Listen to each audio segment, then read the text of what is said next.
Right now, I'm challenging myself to see if I can make 128 Regulation H teams that are each different from one another over the course of 128 days. Why 128, you might ask? At the end of the 128 days, we're going to do something special where we battle every team against each other in a single elimination bracket to see which team emerges on top. There will be some competitively strong teams, there will be some gimmick teams, and there will be some probably a good number of goofs and gaffs in there, so if you want to follow through to the end, subscribe so that you can keep up with each day.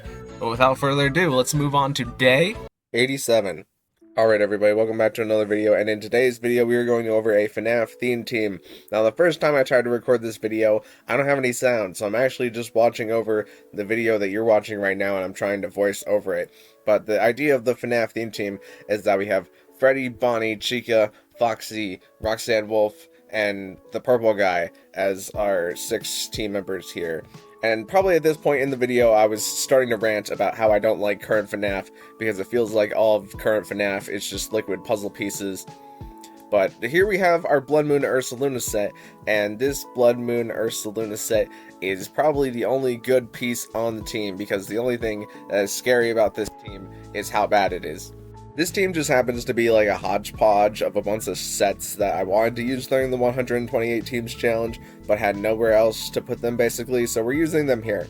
But okay, it looks like on our Blood Moon Ursaluna set we have the Blood Moon, which is of course 140 base power move that we just can't use twice in a row as it's unclearly outlining right now. We also have the Hyper Voice for our spread normal damage, and those are going to be our 2 big normal stabs, as well as we have the Ground Stab and the Earth Power, and we have the Vacuum Wave that we can try and use as a priority move to pick out some Pokemon that have Focus Sash, and since we are Mind's Eye, we can hit the Ghost types with our normal type moves and our Fighting type move, as well as we have the Assault Vest on Ursaluna so that it has a bunch of special Volk for living these special attacks hopefully.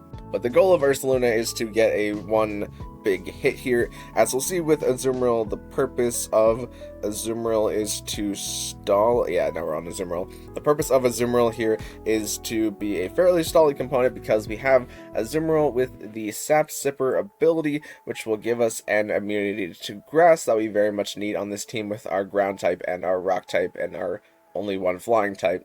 But you can use the Sap Sipper to hopefully catch opponents off guard, and if you terrestrialize into water, you only have a weakness to electric, and then you can use the really tanky Azumarill to hopefully get off your Perish Song endgame, where you hopefully are the slowest Pokemon on the field with the Azumarill, and then you also have the Encore in order to try and stagger your opponent when they are either trying to protect out or go for the fake out. You can Encore them into a more useless move. Or if they go for a grass type move into you, you can Encore that into that too. And we have the Aqua Jet on the Azumarill just to try and get a bit of chip damage into the opponent with our Terra Water, basically. And we have the leftovers on Azumarill in order to give us a good amount of longevity over time while we're protect stalling for our Perish Song to go off. Next up, we immediately got Kilowattrel here, and the purpose of Kilowattrel is that we're going to be using it as the Tailwind setter, and then once we set the Tailwind, we have the Wind Power, and Wind Power will give us a charge to further boost the power of our Volt Switch, making it deal double damage, so we can get one really strong Electric type move, and then Volt Switch out into another Pokemon that maybe benefits from the Tailwind more. We also have the Air Slash for using the Flying type damage. Oh, another thing that I think I'm explaining at this point is that Wind Power does not actually make you immune to wind moves, unlike Wind Rider does. When Wind Rider gives you an attack boost when you're hit by a wind move, and it makes you immune. Wind Power does not make you immune to wind moves, which is something that I learned in this video.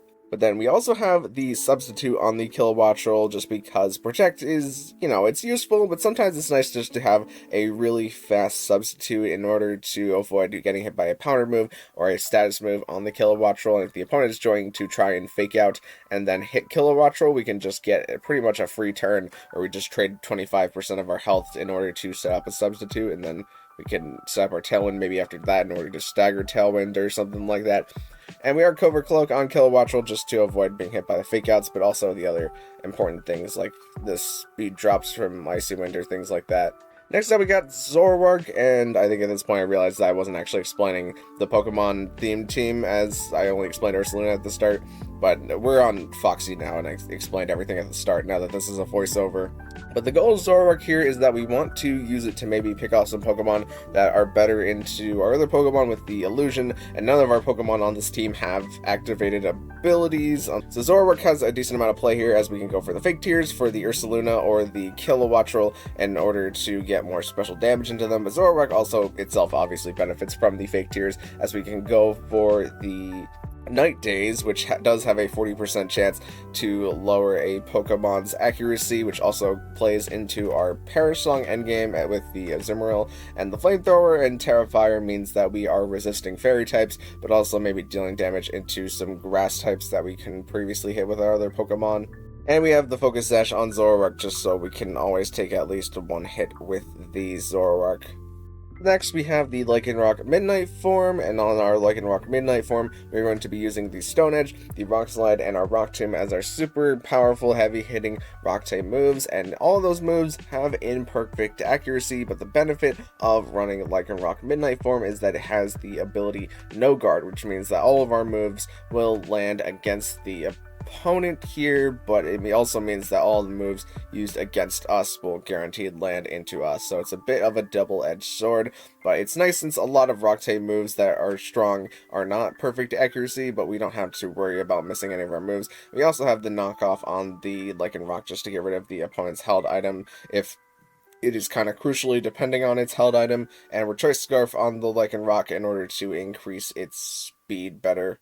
And lastly, we have the Grimmsnarl, who is our pretty scuffed set here, where we are using a more of a stay alive Grimmsnarl, as usually Grimmsnarl is supporting for other Pokemon, but in this case Grimmsnarl is only pretty much supporting for itself, as we have the Misty Terrain to avoid statuses on everything on the team except for Kilowattrel, because Kilowattrel is flying type.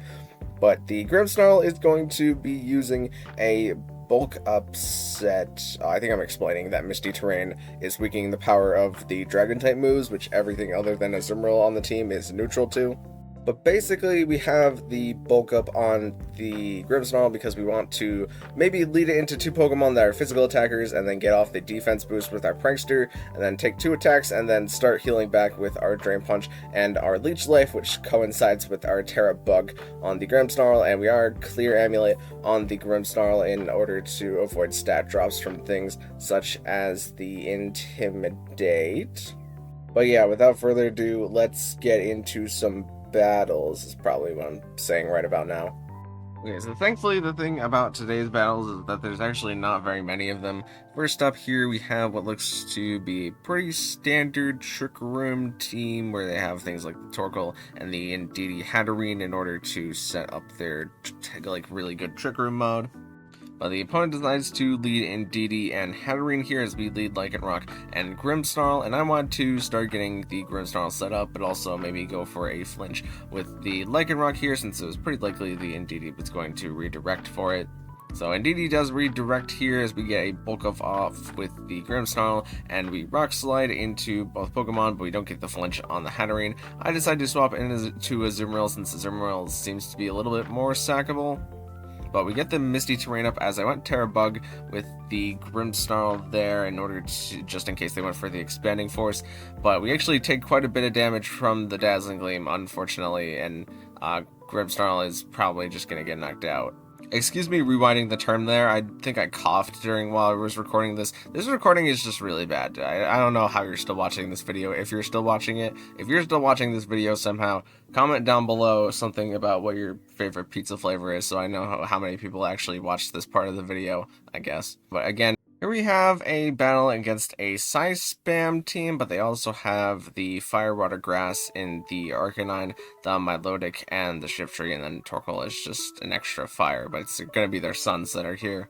So we see them lead Gardevoir and Indeedee as we have Lycanroc and quote-unquote Azumarill hitting the field, and we get a Rock Slide into both Pokemon, which doesn't quite do enough damage to the Gardevoir, but Azumarill is immune because Azumarill is in fact Zoroark as we see it using the Night Days here, and Lycanroc takes the Expanding Force enough to where it can get off an attack next turn. But we get off the Night Days into the Indeedee, and it is going to KO the Indeedee because it is not a Psychic Seed variant. And Gardevoir decides to use its Terra Steel here in order to maybe not have to worry about the roll from the Rock Slide, as it goes for the Expanding Force again. But I Fake Tears into my Milotic, which does activate its competitive, but even if my Milotic attacked there, the Azumarill is a the Zoroark is a Focus Sash. Just don't mind me speaking incorrectly there. But now we get to bring in the Ursaluna, who I was decently confident that I thought the Night Days would do enough damage to the Milotic, and even if Milotic attacked, we still have the Focus Sash on the Zoroark because the Gardevoir cannot hit Zoroark.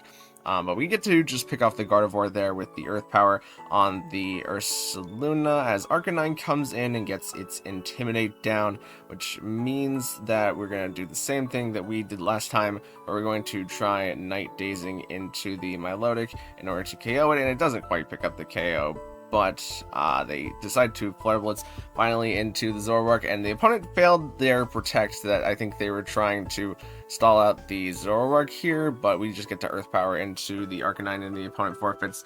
So definitely a bit of a misplay from the opponent there, but it was kind of necessary for us to win the game, maybe depending on how they would handle a Azumarill that we have in the back and how much damage their move does into Ursaluna. We did accuracy drop them on the Milotic, but that also means that it only increases the damage that they're gonna do, so yeah, not a super great endgame there. And lastly, we have a battle against what looked to be kind of a Sun team here, as they can use Jump Bluff to set their own Sun for the Chlorophyll to also enable things like their Cerulege, but I really wasn't quite sure what this team was doing because it felt like they had a pretty good spread of Mons. But the opponent starts off with Jump Bluff and the Porygon Z here, as we start out with Azumarill and Kilowattrel. They immediately decide to Terra Normal their Porygon Z as I went for the substitute there. And they Hyper Beam into Kilowattrel, which is good for us because now Kilowattrel has made it so that Porygon Z can't use Hyper Beam again on the next turn. But I tried to Encore here with Azumarill because I thought the Porygon Z might go for a setup move like the Nasty Plot, but now that we're looking at it, it seems more likely that Porygon Z would attack, but I mean, it's Azumarill. What are we going to do with Azumarill in this battle, really? But they go, on the next turn, they go for Sleep Powder into Kilowattrel, which is the correct play, as we just try and get some Aqua Jet Chip into the Porygon Z. And they try to sleep Azumarill, but Azumarill is Sap Sipper, so we don't care about the Sleep Powder, and it gives us an attack boost instead. But Azumarill immediately gets taken down by the Porygon Z's Hyper Beam, as it targeted the slot there. But now we bring Grimmsnarl to the field, and I went for the Misty Terrain because I did not want the Jump Bluff sleeping into the Grimmsnarl, and I was planning to wait for their Tailwind to end here as the Porygon Z's Hyper Beam forced it to take the Recharge turn, and now that Porygon Z recharged, we can set up our own Tailwind with Kilowattrel, which also charges Kilowattrel, and we get the clean Drain Punch in order to take out their Porygon Z. But the Primarina Moonblast into Grimmsnarl, that's just going to one-shot the Grimmsnarl. But now we can bring in Ursaluna, who under the Tailwind, we can just Air Slash their Jump Bluff, and we can go for Blood Moon into their Primarina, taking it out of the game. And no matter what Pokemon they have in the back at this point, the game feels pretty wrapped up since they use their Terra with Porygon Z. Look, yeah, that was the Pokemon FNAF team, and I cannot overstate how cursed this video is, because not only do I not like the team, because there's basically no synergies between the entire FNAF team, because I updated my computer today, my microphone didn't record any of the original gameplay, which is why I'm having to do voiceover for the original time I record this video, so it's taking me twice as long to record this video. And it cuts out all the part where I was talking trash about FNAF and how I used to like FNAF, but now I don't because I think it's gotten too complicated and they just need to start doing other things with the FNAF lore at this point. So I don't know how the heck FNAF did it, but FNAF has managed to absolutely make this episode hopefully the most cursed episode of the 128 Teams Challenge. Oh, also, we're 87. Bite of 87. I don't think I said that original. I said it in the original video, but I didn't say it in this video. So, yeah, it's 87. That's why it's the FNAF team, because Bite of 87. But thank you guys so much for watching. If you liked it, maybe consider leaving a like on the video, and maybe watch another video, because this one was pretty bad. I still don't know how you're here, honestly. I know we had the whole pizza thing before to let me know if people actually watch this far into the video, but there's nobody watching the video at this point. It's impossible. Let's hope I can get my stuff together to remember how to actually make teams for Team 88 tomorrow, because today's team has kind of scarred me emotionally. Thanks for watching. Bye.